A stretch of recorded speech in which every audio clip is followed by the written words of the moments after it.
Since December 2023, Ukraine has been in accession negotiations with the European Union or EU, but it has been blocked at every turn. The leader of one country, whom some have started calling Vladimir Putin's pawn, has consistently stood in the way. The sole dissenting voice in an organization that wants Ukraine. Now that voice is silenced. And it's happened thanks to the most unexpected of influences, the US President Donald Trump. Even Europe is shocked by a surprise US deal Trump has made that will open the door for Ukraine's EU membership. The deal was made with Hungarian Prime Minister Viktor Orban. On August 27th, United 24 media reported that Trump and Orban recently held a telephone call that resulted in Orban being convinced to drop his blockade of Ukraine's accession to the EU. We don't know much about this deal beyond that. United 24 cites Politico as the source of this news, which in turn claims that its information came from unnamed diplomatic sources who are close to the situation. Furthermore, it isn't clear what Trump said that managed to convince Orban to drop his attempts to block Ukraine's EU membership. Did Trump make a threat? Did he offer a better deal with the US than Orban is getting from Vladimir Putin? We don't know the answers to these questions, and Orban isn't saying anything. He has yet to make any official comment about his reported change of heart, perhaps waiting until an opportune moment to make a joint announcement with Trump. As for Politico's report, it quoted one of its unnamed diplomats as saying that Orban now has the possibility to climb down from the anti-Ukraine tree. Another of Politico's sources put the outcome bluntly. This fact has changed the situation regarding Ukraine's accession to the EU, the source said. That's all we know for sure about Orban's change of heart, at least for now. However, Ukraine may not be the only prospective EU member that's going to have its accession unblocked. On August 27th, Politico reported that leaders of Germany, France, and Poland are all going to be visiting Moldova in an effort to urge that country's voters to reject Russian influence and maintain their pro-EU government.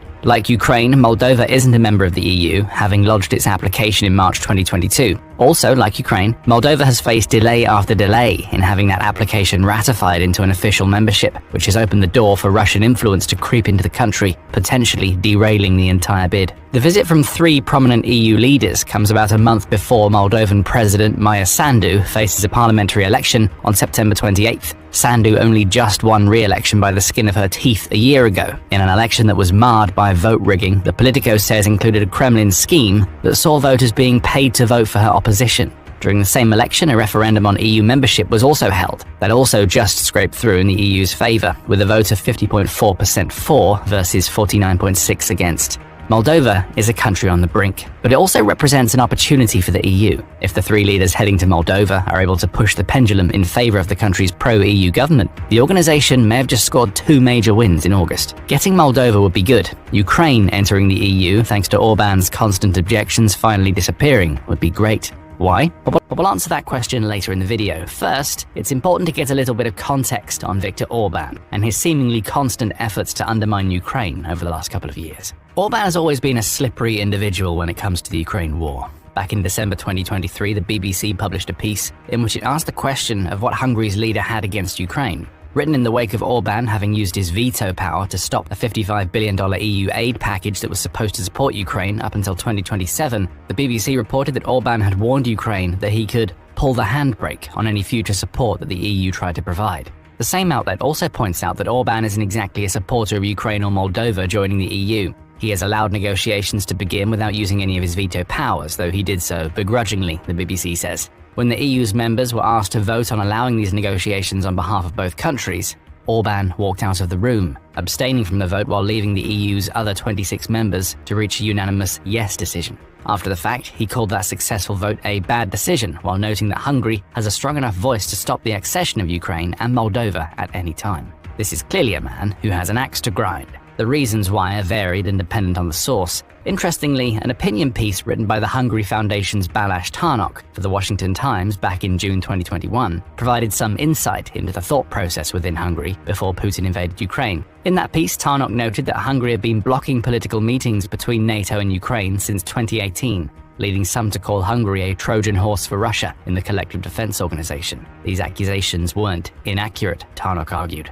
He said that the reason for Hungary's blockades, at least regarding NATO, stemmed from the law on education that Ukraine's parliament passed in 2017. That law, Tarnok said, further limited the ability of ethnic minorities living in Ukraine to get an education in their native language. This was followed by another law in 2019 that made the use of the Ukrainian language compulsory in all aspects of public life, Tarnok says. To Hungary, these actions represented a worrying trend within Ukraine for anti-minority practices. He points out that Hungary as a nation maintains a special bond with ethnic Hungarians who live beyond their country's borders. He says that Hungary's fundamental law, which was created when the country gained its independence, reinforces that bond. Taking away the fundamental right of an ethnic Hungarian living in Ukraine to speak their native language served as a clear violation of this fundamental law, Tarnok argued, making Hungary's later efforts to block Ukraine from integrating into organizations of which Hungary is a part. Of course, Ukraine sees things differently, as Tarnok points out. Although the main goal of the new legislation was to tackle Russian influence in eastern Ukraine, Ukraine, as collateral damage, obstructed the use of all minority languages, including Bulgarian, Greek, Hungarian, Romanian, and Polish, he writes. Hungary's problem, then, is that the actions Ukraine was taking to curb pro-Russian influences inside the country in the years before Putin launched his invasion were too sweeping.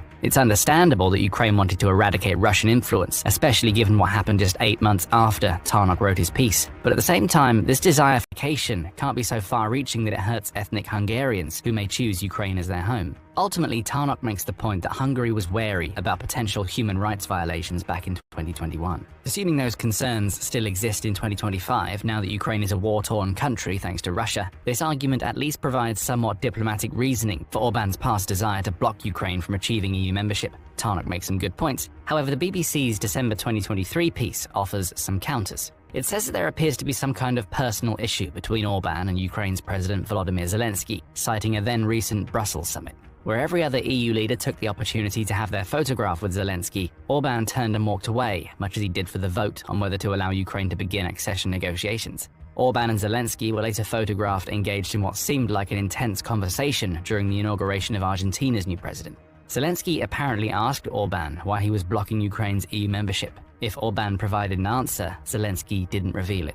Even earlier, in April 2022, Politico reported that Orban also appears to have been unhappy with Zelensky, implying that the Hungarian leader's relationship with Putin was a little too warm. Hungary even summoned the Ukrainian envoy to the country to decry what it said were insulting and unacceptable statements made by Zelensky to that effect.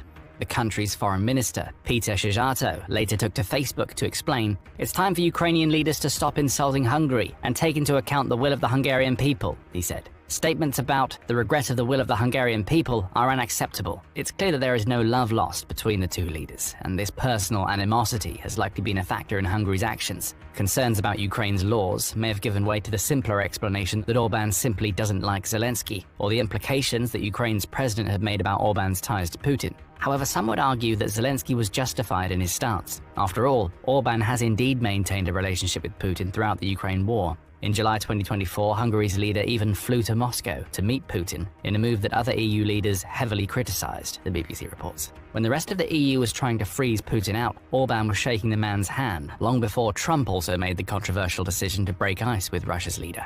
The 2024 meeting came on the back of another in October 2023, in which Orban is reported to have told Putin that Hungary never wanted to confront Russia. Hungary always has been eager to expand contacts. Again, that's evidence for Zelensky's case.